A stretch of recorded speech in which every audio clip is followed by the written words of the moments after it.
guys, so today's 7 on Sunday.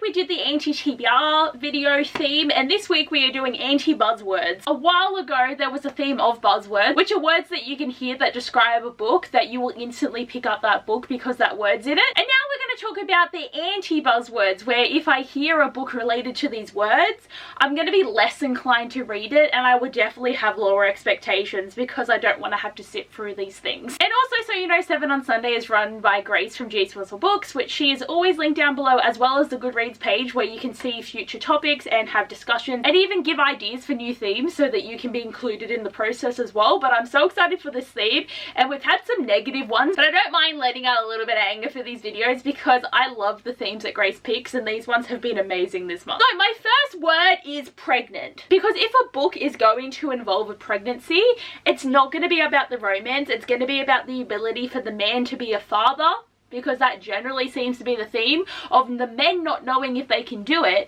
even though the women have opinions about the situation as well, and they're the one that has to raise the baby. It's always about the men being like, can I be a father?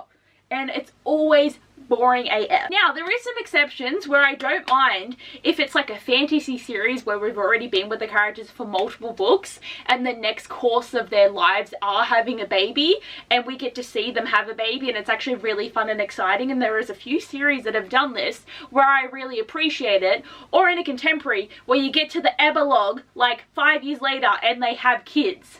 That's okay, like, because obviously pregnancy and making babies is a general thing that happens in people's lives, but when off the get-go it's like a one-night stand and they get pregnant, or they're pregnant beforehand and they find love, which is fine. But I also find generally in the romance books you don't get any smut when it's about the baby, because they're not really doing that when they're already pregnant. It's not really a big theme of the story, and it just becomes boring, and it doesn't really become about love, it becomes about parenting, and it's just not what I want to read. Next, even though this is a trope, insta-love, I don't need to know, okay? If I'm going to read a book that these characters fall in love in a whirlwind, really quick relationship, it just does take me out of the story because I know it's not going to feel realistic. If everything was marketed as instant lust, it would be a lot better, because that makes more sense, that they just attracted to each other, which is what you want to read in a book. But when it's instantly like, I love you after 2 weeks, it's just very boring. It's just something that I don't need to know, okay? Like, even if it's sprung on me in the book that it's insta love, well, okay.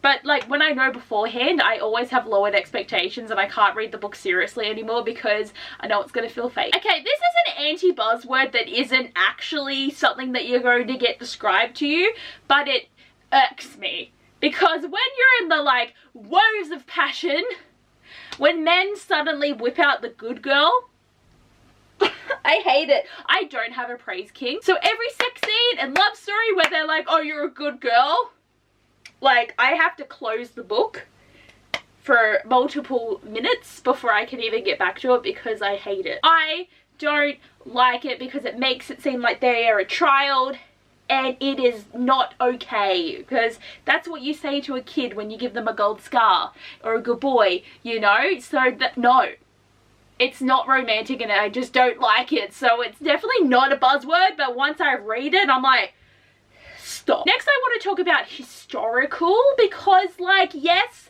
I don't mind fantasy books that are set in like a historical location, and that's really fun in some timelines, but like, I'm never going to be into like the full-on like historical romances when it's like a man in kilts and they have no shirts on and it's all that kind of like smutty old school romance. That's just never going to be my thing. Like, I only like it, like the Infernal Devices I love, but it's not really historical, but it is. Like, it's one of those ones where it's like it works sometimes for me and other times it doesn't. Historical romance is more what I should say. Once that's the genre, I'm just like, no.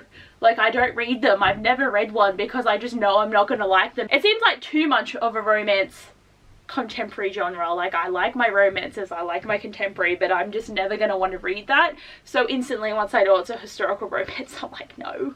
I'm not going to, I'm sorry. Okay, next I want to talk about dominating, because no one really wants a dominating man in their lives, and I have read books where they are like this, and I know my authors that are going to have it, which is Tessa Bailey and Anna Huang, who I still continue to read from because I do like their writing and their stories are cute to an extent. Even though Anna Huang's books really aren't cute, it is just dominating. I never want to have a man who wants to dominate me.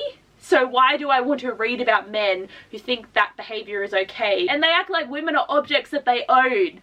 We are people. It's not okay. And it's so funny for me because I will read it in the books and the women are like, oh my god, I'm so hot for this man and I'm obsessed with the way they treat me. And it's just like, girl, go to therapy. You need it, because if you think that's good, if you're settling for that, no. It's just not good. Next, I want to talk about Mafia, because I don't really reach for Mafia level stories because you know there's going to be murder. And I just, you know, I don't romanticize it, because like in books, like yes, a lot of people get killed in fantasy books and that's normal. But like in contemporary romances, when it's like our world and our rules and our situations, where in real life this would not be okay. But then they have the Mafia thing, they're kind of living for it and they really enjoy it. But then it's like the dude's just like, oh yeah, I just killed someone, and the girl's just like, oh my god, rail me. Like, it doesn't make sense. And I know that there is a lot of things that are toxic in real life, but then in books people enjoy them. But the Mafia thing is just never something I've gotten used to, so I just will never reach for Mafia contemporaries. It's just never going to be something that I'm going to want to read about. And next I just want to talk about like erotic novels, which is different to romantic smut or contemporary, but just erotica. I'm never going to want to, and I know that there is definitely, as I said, sex scenes in a lot of the books that I read, but it's just pure erotica. I don't need to, like, I need there to be a story and a plot to what I read, instead of it just being pure, you know, so I'm just never going to be a big fan, and I will never pick up erotic novels. That's why I generally don't read a lot of, like, these romance novels that just seem purely about that. But I need there to be substance to the stories that I read, or there is just no point really. But guys, I hope you enjoyed this video, and please tell me what some of your like anti-buzzwords are. Do people agree with me? Like, a lot of mine link together because there are certain things that I just don't like, but not to say that I don't read books, because there is definitely books that I still read and authors that I continue to read, even though they had a lot of these in them, because I still appreciate their works and I can look past some of them, but then I will also complain the whole time I read. But I hope you guys enjoyed this video. Thanks for watching and I'll see you guys next time. Bye!